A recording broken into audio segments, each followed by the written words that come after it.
Les groupements d'employeurs, d'où ça vient?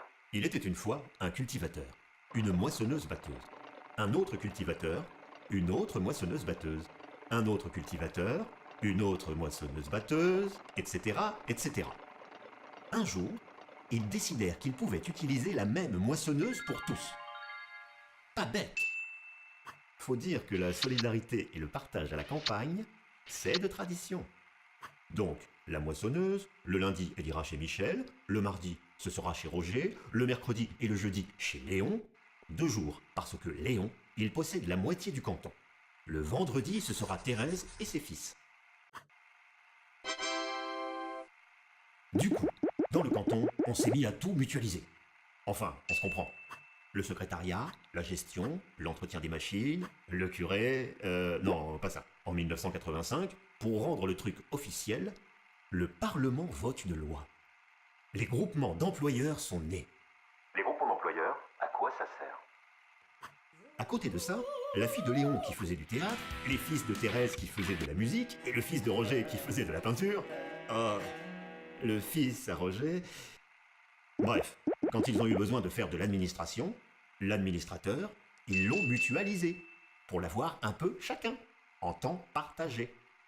Parce que dans la culture aussi, on peut monter un groupement d'employeurs, pour mutualiser des secrétaires, des techniciens, des webmasters, des chargés de production, des attachés de presse, des chargés de diffusion... Nous aussi on peut mutualiser. Nous aussi. Nous aussi. Résultat, tout le monde est bien content. Le cultivateur cultive, l'artiste crée, l'administrateur administre, chacun son métier. Les groupements d'employeurs, comment ça marche?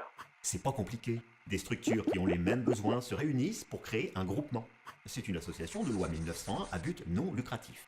Ou une société coopérative, dirigée par ceux qui l'utilisent. Facile. Dans le groupement, chaque adhérent a une voix, donc le même pouvoir. Quelle que soit sa taille, son importance, son chiffre d'affaires, tous égaux. Par contre, les adhérents ne payent qu'en fonction de leur utilisation. Logique. Dans le groupement, on est solidaire aussi. Bah, forcément. Si le groupement est mal géré, tout le monde est responsable. Ça, c'est l'article L 1258-8 du Code du travail qui le dit. Mais en général, tout se passe bien. Un groupement d'employeurs peut grandir, accueillir plus de structures et créer de nouveaux emplois, souvent sur le même territoire. Le salarié du groupement, il est bien content aussi.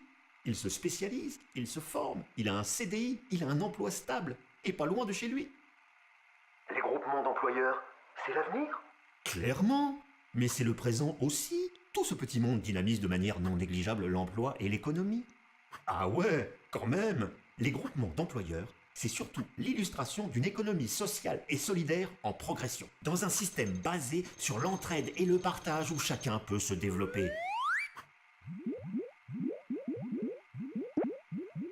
Et quand on sait que l'ESS représente 10% du PIB, 200 000 entreprises, 17 000 associations, 2 350 000 salariés, soit 12% des emplois privés, et qu'elle va générer 600 000 recrutements d'ici 2020, la seule question qui se pose c'est: qu'est-ce qu'on attend pour y aller ?